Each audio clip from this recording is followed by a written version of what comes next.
Welcome to the HR Happy Hour Work Break. You are here with Trish and Steve. Steve Bose. Happy Wednesday. Hey, how are you, Trish? I'm good. How are you? Fair to Midland. That's a great descriptor of how I am today. Can I tell you, Really? it was like right before we went live, you're like, how are you? And I'm like, so I went for my annual physical. Are you like an annual physical kind of guy? Yeah, every 4 or 5 years. Yeah, absolutely. Same. So anyway, a good friend of ours, I'm going to give her credit here, Chris Havrilla, who people may know from Deloitte, one of the great analysts over there, recommended that people of a certain age, my age, in my early 50s, need to do a colonoscopy, which Ooh. I know. I'm like, wait a minute. I don't want to do this. So anyway, I thought I'm going to start just with a physical with my doctor. So I did, normal blood work and all that. I feel like I walked out of there with like all these checklist things to do. Colonoscopy is one. Ooh. Thank goodness they're booking like months out, so I don't have to deal with Got a that lot of just time yet. to mentally prepare for it. Yeah. Oh my gosh, if you can. I don't know. Anyway, but she said, "Well, have you had your flu shot?" And I'm like, "No. Flu shot. I've had my COVID vaccine." Right. So anyway, she's like, "Well, we have the flu shots right here. Would you like one?" And I'm like, "Not really, but okay." So I got a flu shot.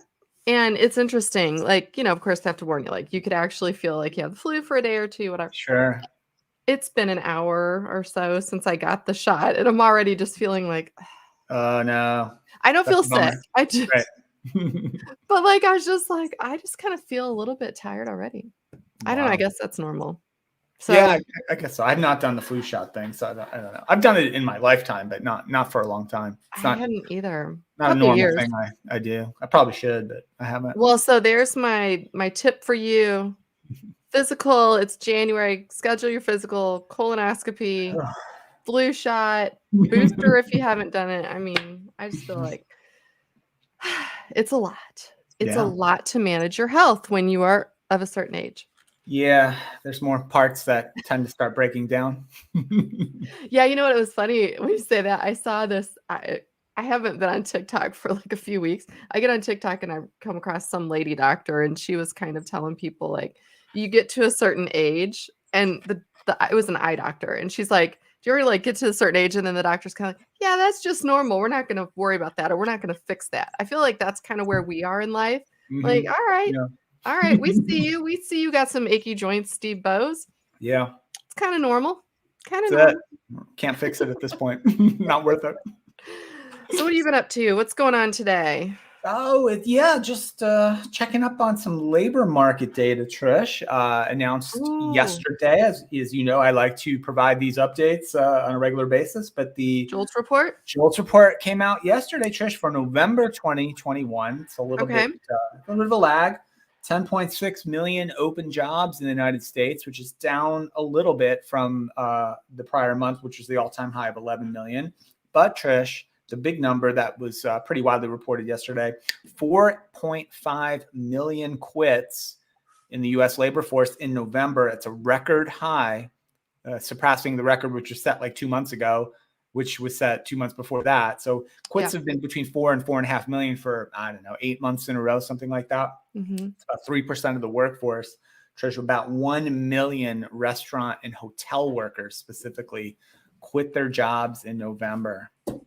Amazing, right? That is. I wonder too, are we going to see more when the December report comes out with all of these airlines and hospitality? Because again, whether it's cruise ships, the actual airlines themselves, like you're saying, hotel, they're getting hit hard, really, with just everything, right? They have sick coworkers and they might be working more hours and getting more pressure, or they themselves are getting more exposures. I don't know.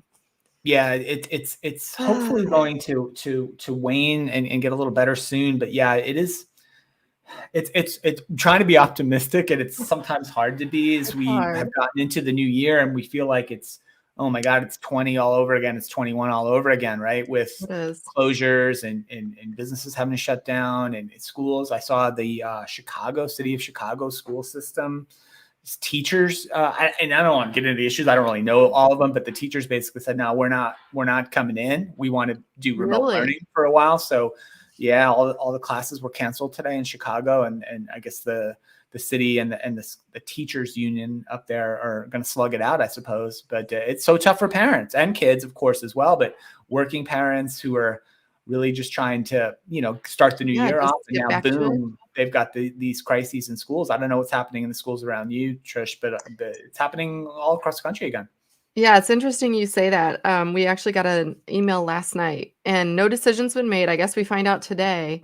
The teachers and, administration are all meeting and talking about a contingency plan, but we have so many teachers absent in the district as a whole Okay. that they cannot keep all the schools open. And of course, they're trying to do the best thing and keep all the little ones coming to school because so that their parents aren't impacted, like you're saying, obviously parents might have to miss work or suddenly shift how they're doing things. And so, but yeah, for the high school, I guess by the end of the day, we'll have a decision on, it'll be at least a couple days that they shut down and do remote learning. But again, I mean, the older kids, it's a little easier for them to adjust and, maybe keep up with their studies. They're talking about being very short term, but it was like something like, I don't want to get the number wrong because I know we have our Board of Education friend, Johnny You Calpert, might be who would watching. probably know the exact number. But anyway, it was like 80 some odd, 82 substitutes were needed in the district like yesterday. So Wow. I guess that's another thing. This ran across my mind, and I've never looked into being a substitute. I think that in a lot of school systems, school districts, you just have to have a college degree. I don't even know if that's still Don't know. true. I'm not. But I would say this, if you have, I mean, think about if you're someone who has a flexible job like we do, I could potentially be a substitute for a day here or there, right? If they're really 8th grade social studies, right. That'd be fun.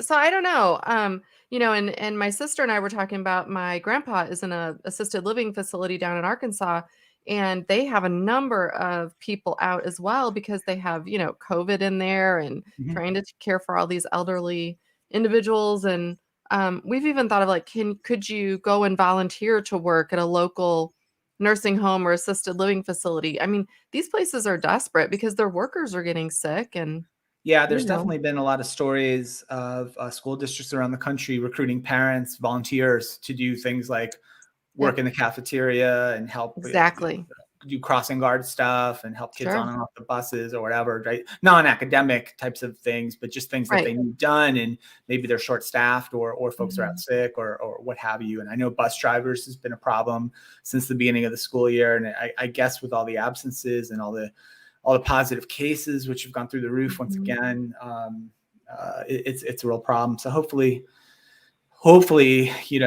it'll turn better quicker than the last time where it was months and months and months of this. I think so. That's what it sounds like, Trish. Yeah. I had one other item I read. I don't know if I read it today or over the weekend, but it's part of the labor shortage, right? We were talking about a lot of organizations really struggling to fill open jobs. Right. One of the reasons, there are many reasons, right? One of the reasons, though, Trish, was it's estimated that about 1.5 million workers have retired, quote unquote, early due to the pandemic, primarily. And half of U.S. workers, this is according to the Federal Reserve Bank of New York, a survey that they did, half of U.S. workers expect to retire now before age 62. And only 32% of U.S. workers expect to keep working after age 67, which is a really low number compared to historical percentages of folks who continue to work past 67. So, yeah, so that's another element, right? Besides the parents having issues with childcare or homeschooling, et cetera, you've got the other end of the spectrum, right? More and more older workers just saying, we're out, I'm retiring, and various reasons, but that's going to continue to put pressure on organizations as well. It's interesting you bring that up. I haven't even thought of that. And one of the things too, I think that can contribute to that is over the last 2 years, we've all, I'll say all, pretty much learned to live with less, right? We're just not going out as much. We're not spending as much money.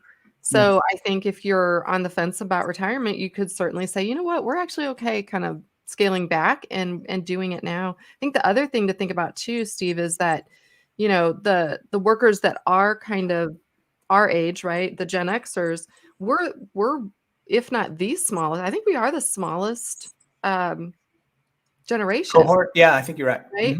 And so, yeah, if you're talking about people, at the very tail end of the boomers retiring early, then um, the jobs are going to stay open because there just aren't that many of us to Yeah. take those roles either. And you can't just put someone fresh out of college necessarily into a role Yeah, that was certainly. previously occupied by someone who was 60, right? I mean, that's Yeah, it depends on the role and the experience and skills required, right? But right. And so if you're losing really highly skilled workers at that age cohort, then there aren't yeah, necessarily going to be enough of us who are, I don't know, what is the youngest Gen Xer right now? Probably late 40s, 40 maybe something, yeah. 40s. Yeah. Like Early 40s, yeah.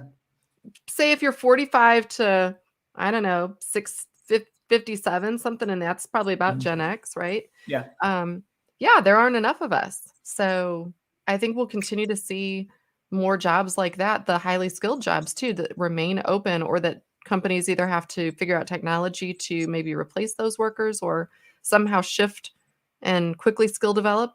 It's going to be an ongoing, I don't want to say a problem. I think it's an ongoing opportunity both for technologists who are thinking about the future of technology and how it enables workers and work to be done. And then I think also for those of us who are in these roles in whatever industry to think about like, okay, how can I really upskill and do something maybe a little bit different?